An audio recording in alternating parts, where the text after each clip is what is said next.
നേര്യമംഗലം വനം റേഞ്ചിൽ Inchathotty forest station പരിധിയിൽ വനം വകുപ്പ് നിർമ്മിച്ച 11 കിലോമീറ്റർ സൗരോർജ്ജ വേലി സാമൂഹ്യ വിരുദ്ധർ നശിപ്പിച്ചു.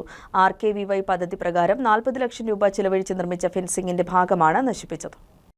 നേര്യമംഗലം വനം റേഞ്ചിൽ ഇഞ്ചത്തൊട്ടി ഫോറസ്റ്റ് സ്റ്റേഷൻ പരിധിയിൽ വനംവകുപ്പ് നിർമ്മിച്ച 11 കിലോമീറ്റർ സൗരോർജ്ജ വേലിയുടെ കമ്പിലൈൻ ഭാഗത്തുള്ള ഗേറ്റാണ് കഴിഞ്ഞ ദിവസം രാത്രി സാമൂഹിക വിരുദ്ധർ പ്ലെയർ ഉപയോഗിച്ച് മുറിച്ച് നശിപ്പിച്ചത്. ഇതോടെ ഇഞ്ചത്തൊട്ടി കമ്പിലൈൻ ഭാഗത്തുള്ള ഫെൻസിംഗ് പ്രവർത്തനം നിലച്ചു. കൃഷി കർഷകക്ഷേമ വകുപ്പും വനം വകുപ്പും സംയുക്തമായി RKVY പദ്ധതി പ്രകാരം 40 ലക്ഷം രൂപ ചെലവഴിച്ച് നിർമ്മിച്ച ഫെൻസിംഗിന്റെ ഭാഗമാണ് നശിപ്പിച്ചത്. ഫെൻസിംഗ് നിർമ്മാണം പൂർത്തിയായിട്ട് 2 ആഴ്ച മാത്രമേ ആയിട്ടുള്ളൂ. ആനയും കാട്ടുപോത്തുമടക്കം രൂക്ഷമായ വന്യമൃഗശല്യമുള്ള പ്രദേശമാണിതെന്ന് Inchathotti forest station deputy range forest officer GG Santhosh പറഞ്ഞു.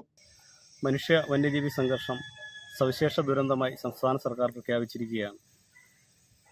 ജനങ്ങളുടെ ജീവന സ്വത്തിനും വന്യജീവികളിൽ നിന്നും സുരക്ഷയൊരുക്കുന്നതിനായി സംസ്ഥാന സർക്കാർ നിരവധി പദ്ധതികളാണ് ആവിഷ്കരിച്ച് നടപ്പാക്കിക്കൊണ്ടിരിക്കുന്നത്. അതിൻ്റെ ഭാഗമായി ഇഞ്ചത്തൊട്ടി ഫോറസ്റ്റ് സ്റ്റേഷന് കീഴിലും 11 കിലോമീറ്റർ സൗരോർജ്ജ വേലി നിർമ്മിച്ചു നൽകുകയുണ്ടായി. അങ്ങനെ നിർമ്മിച്ച സൗരോർജ്ജ വേലിയുടെ ഏതാനും ഭാഗമാണ് കഴിഞ്ഞ രാത്രി സാമൂഹ്യദ്രോഹികൾ നശിപ്പിച്ചു കളഞ്ഞിരിക്കുന്നത്. ഇത്തരം പ്രവർത്തികൾ ഏറെ അപലപനീയമാണ്. ഇത് ചെയ്തവർക്കെതിരെ കർശന നടപടി സ്വീകരിച്ച് അവരെ മാതൃകാപരമായി ശിക്ഷിക്കണം എന്നുള്ളതാണ് വനംവകുപ്പിന്റെ ആവശ്യം. പൊതുമുതൽ നശിപ്പിച്ചതിന് കുട്ടമ്പുഴ പോലീസ് കേസ് രജിസ്റ്റർ ചെയ്ത് അന്വേഷണം ആരംഭിച്ചിട്ടുണ്ട്. News desk KCV news.